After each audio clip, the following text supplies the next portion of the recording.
Welcome back to Munroe's Corner. We're back with another Larry Bird reaction. This is Making the Case, Larry Bird. Alright, so let's get into it. You know what I'm saying? We fought a good fight. We'll be back next year. You know what I'm saying? We'll be back next year. You know what I'm saying? So, it is what it is, man. Hey, it's what it is. Let's get into it.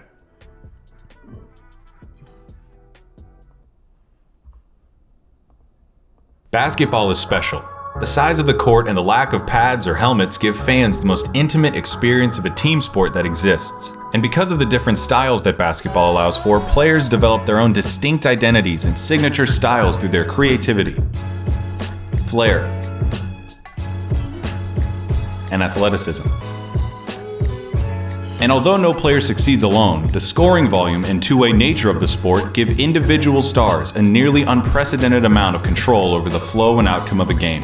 For this reason, players are constantly compared to their peers and to the legends of the past in order to answer the most hotly contested question in the sport: who's the greatest to ever do it? For many, the question is redundant.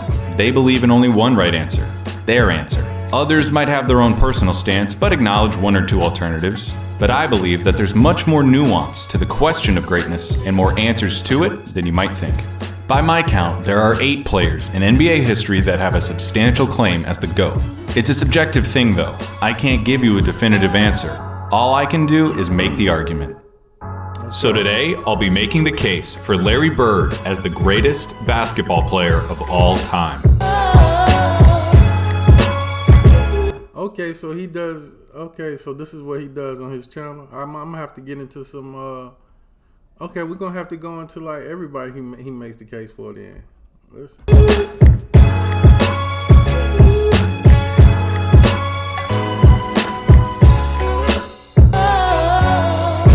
When it comes to basketball, Larry Bird. And I'm a Boston Celtics fan. Okay, you know what I'm saying. I'm a huge Larry Bird fan and a huge Michael Jordan fan. You know what I'm saying. A big Magic Johnson fan. I'm a fan of the greats. You know what I'm saying?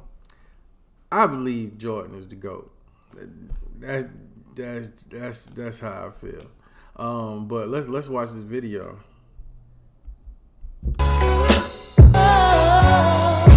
When it comes to basketball, Larry Bird is the smartest, clutchest player to ever play the game. Now, if you don't think that Larry Bird is the greatest basketball player of all time, you probably hate that I just said that. Those are the kind of talking head sport cliches that surely impact the game, but are impossible to empirically measure. You can't, there's no doubt about it, Larry was clutch. Larry was super clutch. Not only was he clutch, but like he was clutch to the point where he told people the exact spot he was going to get the ball and shoot it to win the game. Like, to win the game. That's how clutch he was. Normally, I'd agree with you, but I think that when you talk about Larry Bird, you see those intangibles become real, palpable results. I wouldn't have said it if I didn't believe it. When Larry Bird was drafted by the Boston Celtics in 1978, the NBA needed saving. Attendance was in the toilet, the league had few marketable stars, cocaine addiction had several players in its grasp, and most damning of all, playoff games were being tape delayed. Playoff games at the highest level of basketball were being put in the back seat for black and white movies and network reruns. But damn, that's crazy. That's how bad the viewing was on NBA playoffs. Y'all playing Gunsmoke. Y'all putting y'all delaying the. Y'all did delayed taping. Y'all played it after y'all recorded it just because Gunsmoke was on. Gunsmoke was the shit now. But, you know what I'm saying? I used to watch Gunsmoke with my mom and my pop. You know what I'm saying? We used to, Gunsmoke was, you know what I'm saying? Gunsmoke was lit, dog. But come on, man. Rather than join the Celtics after being taken 3rd overall, Larry Bird decided to return for his final year at Indiana State, a decision that would prove to be one of the most important in the history of the sport. Bird's final year saw the Sycamores tear through college basketball, going 33-0 before the national championship game. Bird, already claimed by the NBA's most historic and prestigious franchise, had established himself as the generational talent NBA's most historic. Damn, how high was... Yo, people say Bird can't jump, but how high did he get on this jump shot? Yo, his knees about at my man's waist right here. And prestigious franchise had established himself as the generational talent who would inherit the mantle of pro basketball. Indiana State's opponent in the national championship was Michigan State, captained by the immortal Earvin Magic Johnson. The Sycamores lost the championship to the more talented Spartans in the highest-rated game in the history of basketball at any level still to this day. The stage had been set. The next decade of basketball would be defined by the rivalry between the white. And to Bird's defense on that game, I mean, it was just, he was playing. Not only was he playing against Magic Johnson, but he was playing against a loaded team. And we talking about like Bird was on the team. Bird took like, you know what I'm saying, he took like a Division III school. You know what I'm saying? That's what the equivalent of. He took like a Division III school, you know what I'm saying, to a Division I championship. That's pretty much what he did. They had Bird, and that was it. Hick from French Lick and his Boston Celtics, and the Black Magic and his Showtime Lakers. The rivalry between Bird and Johnson is entwined into the fabric of the NBA and is worthy of 100 documentaries. Yeah. In this video, though, we're going to be looking at Bird's claim of supremacy. Here's Bird's basketball resume. His 3 championships come with perhaps the highest collective degree of difficulty of any player's championships. His 3 MVPs came consecutively, making him only the 3rd player to accomplish the feat, along with Bill Russell and Wilt Chamberlain. His 2 Finals MVPs are misleading. He was absolutely the best player on the '81 Celtics, but he was only a sophomore, and his 15 points per game in the finals gave the media an excuse to exact a little vengeance on a legendarily difficult interview. His All-Star and first-team selections also come with the caveat that Bird only played for 13 seasons and missed all but 6 games of the '89 season following surgeries on both feet. That's the thing. See, okay, with Jordan. Jordan had 6 championships. Jordan had 5 MVPs, 6 Finals MVPs. I'm not sure about the All-Star selections and the All-NBA teams. Jordan played 15 seasons. Larry Bird played 13. Now, had Larry been able to go, you know what I'm saying, Larry had not had him those injuries, then I believe Larry would be GOAT over Jordan. Because he didn't get to, like, you know what I'm saying, Jordan's longevity was longer and he got to do more, but also Jordan got to do more healthy. Bird hurt his back in '85. He didn't retire to '92, so he played 7 years with a bad back injury. You know what I'm saying? Really bad. He played 7 years. Now imagine if Bird didn't hurt his back and played those 7 years healthy. You know what I'm saying? I mean, not even just healthy, but you know what I'm saying? Just decent. You know what I'm saying? I mean, that's a big factor. I can hear you already. A 13-year career, and this guy is supposed to be the GOAT? What color of paint are you huffing, Clayton? Green, obviously. But hear me out. Yeah, Bird's career lasted about 2/3 as long as it should have. But what he did in that time was so impressive and so substantial that every basketball fan acknowledges that he's in the conversation as the greatest ever. Doesn't it matter that those 13 years saved professional basketball, delivered a disproportionate amount of memorable moments, defined the golden age of the league, and produced a career by which all other forwards, before or since, are measured? Bird squeezed every drop of talent out in those 13 years and made it seem more like 30. He didn't just leave his fingerprints on the game. He left so... Because his legacy felt like he played for 30. You know what I'm saying? And you just can't deny the fact that him and Magic saved the league. Him and Magic Johnson's rivalry saved the league. So much of his DNA in the sport that it needed a cigarette afterwards. There's something to be said about the candle that lasts half as long but burns twice as bright. Those 3 MVP years stack up with any other run by any other player. I will put an A+ Larry Bird season up against anyone's. What does an A+ Larry Bird season look like? A full box score, a blowout win, a nearly undefeated record at home, and a play style that could only be described one way: white. Larry Bird isn't just a white basketball player, he's the white basketball player. To describe Larry Bird, the white basketball player that felt disrespected when another white basketball player was guarding him. He said it was disrespectful. Bird's game is to thumb through the Hoops dictionary and pick out every cliche about white players. Unathletic, great shooter, good fundamentals, the whole thing. The archetype of a white basketball player is Larry Bird, with one exception. He had an unparalleled understanding of the game of basketball, both as a physical contest and as a mental competition. His basketball IQ infected everything he did and catapulted his career into legend. Bird was a complete player. Jerry West called him nearly as perfect as you can get. He was the league's first great marksman. He could contort his body to shoot from anywhere on the court, regardless of the level of defense. He pioneered the art of the dagger 3 and was the founding member of the 50-40-90 club. At 6'9", Bird's understanding of angles and coordination led to a higher rebounding average than Patrick Ewing. And 6'9" sharpshooter. A 6'9" sharpshooter. And it made him an impressively adept finisher in his younger years. 86 Bird 90 with a 99 dime percentage.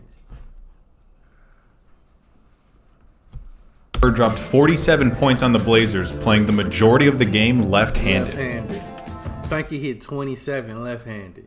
His lack of quick lateral movement meant that Bird didn't do much when it came to slapping the floor and picking up the opposing point guard, but his size and omniscience gave him the ability to body similarly sized players, read defenses like a free safety, and pick off passing lanes with ease.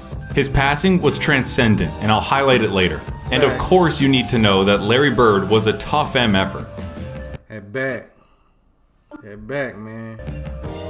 He had a superhuman motor and dove for loose balls like a beagle at the park. He was a willing participant in his share of fights, often precipitated by his league-renowned trash talk. Larry Bird told Robert Reedy the other state that he should have stayed in preaching. That was funny. He had 50 points. I was guarding in my rookie year. He looked at me and he goes, "You can't stop me." And I looked at him and I said, "Gosh, boy, you're so confident." He proceeded to score like 10 straight points on me. The coach took me out the game. He walks by and he's laughing at me. He was a basketball genius. He'd be a step ahead, a thought ahead, play the game like a chess game. I'd much rather guard Michael Jordan than Larry Bird because you have to play the game as a thinker when you're playing him. You have to get inside his mind. If you put all of us in a room, Magic, Jordan, myself, and Bird probably be the guy who walks out of the room at the end of the day. Damn. Did you notice something during those testimonies? Those are some of the best basketball players of all time. Yeah. And they all sing Bird's praises like they were former assassins who had to go toe-to-toe with John Wick and they're just happy to be alive. Bird excelled during one of the most talent-rich periods in league history. The abridged list of his basketball rivals goes like this: Dr. J and Moses Malone on the Philadelphia 76ers, Sidney Moncrief on the Milwaukee Bucks, Isaiah Thomas, Bill Laimbeer and the Bad Boy Pistons, Dominique Wilkins on the Atlanta Hawks, Bernard King on the New York Knicks, Michael Jordan on the Chicago Bulls, Hakeem Olajuwon and Ralph Sampson on the Houston Rockets, and of course, Magic Johnson, James Worthy, and Kareem Abdul-Jabbar on the Los Angeles Lakers. Alright, there's no point avoiding it any longer. We have to look at Magic versus Larry. If you have Magic over Larry, it's because he has 5 rings to Larry's 3, had a peak that lasted about 2 or 3 years longer than Larry's, and had a 2-1 record against Bird's Celtics in the finals. Perfectly legitimate, completely respectable arguments. But in the interest of making Bird's case, allow me to retort. For nearly the entire decade of the 1980s, the Eastern Conference was irrefutably the more competitive conference between the two. Considering what the West is now, that's what the East was then. And that's what it was for a long, long time. the competition, for Bird to have made 5 finals appearances is just as impressive as Magic's 9. As for the head-to-head record responsible for Magic's 2 extra titles, he had more help. Seriously, the Celtics' Big 3 and the Lakers' Big 3 get compared all the time historically as if they were of equal caliber, but weren't Magic's accomplices just a step above Bird's? No disrespect at all to Kevin McHale and Robert Parrish, but Kareem was the alpha dog on the 71 Bucks and was the best player for at least 2 of the Lakers' 5 titles. James Worthy was the #1 pick out of UNC after winning a championship as the best player on a team that had Michael Jordan. They were stacked. Throw in the fact that Magic got to be coached by Pat Riley, one of the most brilliant minds in basketball history. I mean, you know what I'm saying? Kevin McHale and Robert Parrish, they great players, amazing players. But compared to like Kareem and James Worthy, yeah, they was. I mean, he was with some elites. And you could say that the Magic Bird argument comes down to one thing: luck. So if their careers come down to luck, the question just becomes who you would rather take. Now, I'm not making this video to tell you why you shouldn't take Magic. I'm making this video to tell you why you should take Bird. Not just over Magic, but over everybody. One thing that helps him is the fact that, you know what I'm saying, I like shooters. You know what I'm saying? I'm going with the person that's going to get me that bucket. I'm going with the person that's going to get me that bucket. So, in that case, that's going to be Bird. Magic is a facilitator. You know what I'm saying? He make the whole team better. You know what I'm saying? But if I'm building a team, man, I need my scores. You know what I'm saying? I need my scores. I need that person. I know it's 1 second left on the clock. Not give them the ball, they gonna knock that shot down. his play would translate perfectly into the league today. A 6'9" sharpshooting forward with eyes in the back of his head who averaged double-digit rebounds in an era against Moses and Lambeer. He'd gobble up boards as a power forward. He'd be an offensive mismatch against everybody as a small ball center, and his off-ball skills and passing would pair perfectly with the flow of today's game. Add in his competitive mania and 3 generations. A mismatch is a small forward and a power forward. You know what I'm saying? Worth of medical advancements, and we're talking about a player who could have stuck around so long they would have had to rename the league. As you've been watching these clips of Bird, I would hope that you would notice something. He always knows where everybody is. Watching Bird play basketball is like watching those monsters from A Quiet Place that know where you are if you make any noise at all. Bird had a level of clairvoyance that bordered on the unnatural. In '85, he ended up 1 steal away. That's one of my favorite highlights, man. When he catches the rebound and switches hand, you know what I'm saying, and moves it over to his left hand as he's fading out of bounds. That was so beautiful. From a quadruple double after playing just the unnatural. In '85, he ended up 1 steal away from a quadruple double after playing just the first 3 quarters. His passing was famously infectious and helped transform the Celtics of the '80s into an ideal that basketball teams at all levels are still shown tape of. They moved the ball with precision and intent, always looking for better shots and determined to get the entire team involved in the effort. That fact is almost entirely attributable to Bird and his wizardry with the ball. And as I was saying, with Magic is the facilitator, you know what I'm saying, so was Bird, you know what I'm saying, except for Bird was just a better shooter. Also helped Bird become the only player with a GOAT claim to transition successfully into other basketball roles after his playing career. In his 3 years as the head coach of the Pacers, Bird won a Coach of the Year award, coached the Pacers to their first and only finals appearance, and gave Michael Jordan as much trouble as he'd ever gotten in his career in the '98 Eastern Conference Finals. After moving into a front office role for Indiana, he won Executive of the Year in 2012, becoming the only person to have an MVP, Coach of the Year, and Executive of the Year award. On the court or off of it, inside and out, Larry Bird sees basketball as only he can. That intelligence also lent itself to Bird's defining skill, making the big plays. Remember, NBA players get paid to win games. James Harden is getting paid nearly $40 million this year because he's supposed to help the Rockets win games. Victory can be achieved in a lot of ways, and the win column doesn't care how it happens. As Mark Sinclair once said, It don't matter if you win by an inch or a mile. Winning's winning. but when your team is down 1 in a crucial playoff game with 8 seconds left, and you need to hit a shot to stay in the series and keep your season alive, that's where players really separate themselves and earn their money. Yep. Love it or hate it, it's the players that come through in the big moments that live forever in our memories. Some players, for whatever reason, were never able to do it consistently.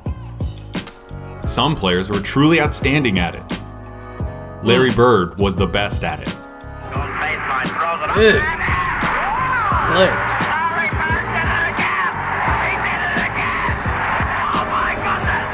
Bird lived for those moments. I'm not going to give you the stats about his field goal shooting under 2 minutes with a score that's this close, or tell you who has the most buzzer beaters, or any of that. Take that for data. I'm just going to show you clutch moments in clutch situations. 1985 against the Blazers.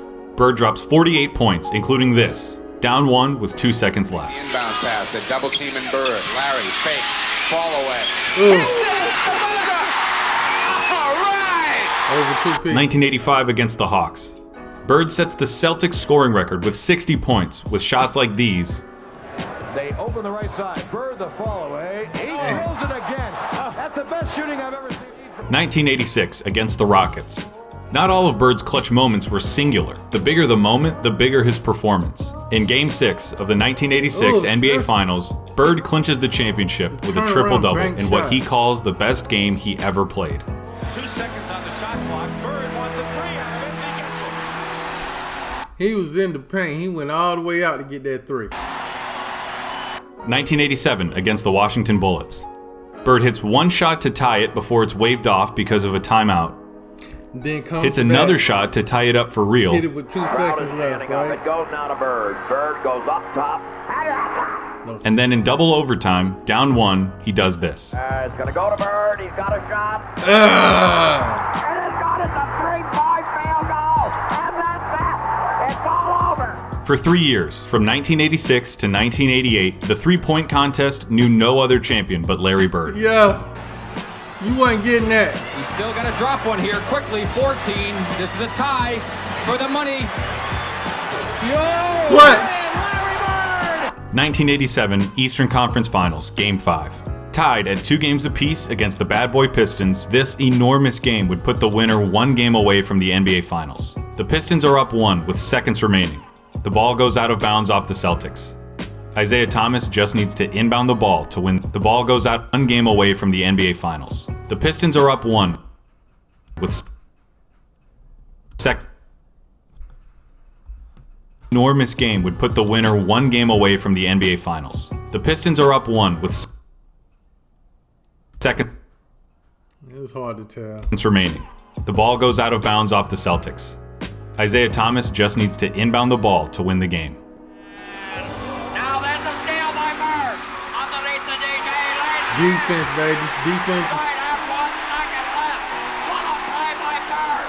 Bird stole the impounding pass. There are truly too many big games and big moments for me to go through without this ending up as a documentary. Yeah. But that all leads me to this, what I really want to talk about. 1987 NBA Finals, Game 4 against the Lakers. LA is up 2-1, and the Celtics need to win to tie the series and stay alive. Bird hits a 3 with 12 seconds left to go up by 2. Bird goes for 3. Yeah, I got Kareem comes down and gets fouled with 8 seconds left. He makes the first, but misses the second. LA ends up with the ball with 7 seconds left, down 1 point. In the low post, being guarded by Dennis Johnson. Byron Scott is in the ball game now. Magic hits this, the baby skyhook. Magic with a hook shot. Scores with 2. 2 seconds left, down 1. Dennis Johnson on the inbound. Whoop. Bird fires it. What do you think happened? I bet it wasn't that. When I paused the tape and the ball was hanging in the air, He was. I I bet it wasn't that. He was fading so heavy though. I'm looking at how clean the the separation on that was so beautiful. Look at the separation he created. On one. Dennis Johnson on the inbound. Bye. Look at this. Look at this. Bird fires it. He didn't get the square up though. What do you think happens? I bet it wasn't that. When I paused the tape and the ball was hanging in the air, you thought it was going in. Because that's what he does. He's a clutch shooter. This is what he does. So, you know what I mean? When you see these moments, you automatically going to think, you know what I'm saying, it goes in because that's just what he does. He makes clutch buckets. Bird thought it was going in. Magic thought it was going in. I've seen this game before, and I still think it's going to go in. But it didn't. Pat Riley said it himself. We got lucky. And that, a missed shot in the NBA Finals, is why he's the clutchest. Because after he makes the big plays, has the big games, hits the big shots, time and time again, you expect him to hit every shot, to win every game. And in those fleeting moments when he doesn't, when he looks like a mere human, when he looks like everyone else who tries to do what he does, you just can't believe it. That's what Larry Bird did. He made the big plays so often you thought he was going to make them every time. He helped turn basketball into a global phenomenon, paving the way for every Michael Jordan, Kobe Bryant, or LeBron James who comes through our lives. He played basketball in its purest form and captained a team that is consistently ranked among the greatest of all time. He has the second highest win percentage in the history of the NBA, behind Magic by less than 0.5%, about 10 games. He was the complete package, a player with no holes in his game whatsoever. They called him Basketball Jesus. He didn't get that name without doing something extraordinary. He saved basketball, and he did it by playing it better than anyone else. Here's Magic at Bird's retirement in 1993. Larry Bird said that there would be another Larry Bird one day.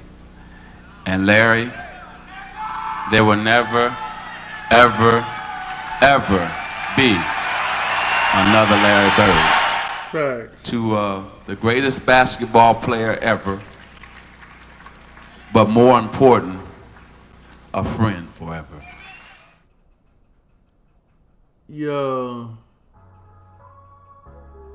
Hey everybody, thank you so much for watching. This was a really fun video to make, and I'm going to continue to make more of them, so please feel free to subscribe. And while you're at it, go ahead and check out my website, ballsandsuch.com, where I definitely will. Let me subscribe right now. Like and subscribe. Because I will be going down the rabbit hole on this channel. Definitely. I want to see the other cases that he makes. I still feel the same. I still feel the same way that Jordan's the GOAT. But I do feel if Larry didn't have to play 7 years with a hurt back, that he would have that GOAT status for sure. Because he did save the league. Him and Magic Johnson, they did save the league. They brought the excitement. You know what I'm saying? They brought the excitement in NBA. And he was just that clutch of a player, that guy that people feared on the court. You know what I'm saying? Like, and I always love to hear these stories where Magic, Jordan, Bird, Isaiah, all these talk about how great everybody was. Because to them, you know what I'm saying? Like, these conversations are for us. It's not for them. They don't care. You know what I'm saying? They did what they needed to do. And, you know what I'm saying? Their legacy is solidified. You know what I'm saying? These choices for us. You know what I'm saying? They'll tell you themselves, like, there ain't nothing I claim. That's what y'all do. But you know what I'm saying? These joints are fun, man. But yeah, man, Bird was that dude, man. Bird was that dude. facilitator, shooter, incredible passer, incredible on defense, because with his size, he was just like I said, man, he was hell on the small forward and the power forward. And like he's gonna play like if he's playing small forward or power forward, he's gonna use their weaknesses. He's gonna use their weakness. Like the power forward, he's gonna bring them out. You know what I'm saying? He gonna bring them out. They're not gonna be quick enough to hang with him. Small forward, he gonna back him down and shoot fadeaway jumpers, or you know what I'm saying, just body him down in the paint. Like it was a problem, man. It was a problem. All right, so let me know what other making the case you want me to do next, and I'll get on that. Because this was really good. This was incredible. But yeah, if you enjoyed this reaction, give me a like for the algorithm and subscribe for the channel growth. Road to 50K. All right, peace out, one love, baby. Larry the Legend, man. Hey, Boston, hey, Celtics fans, we're gonna be back. We're gonna be back in the finals next year, and we're gonna win it this time. You know what I'm saying? We're gonna win it. All right, let's go.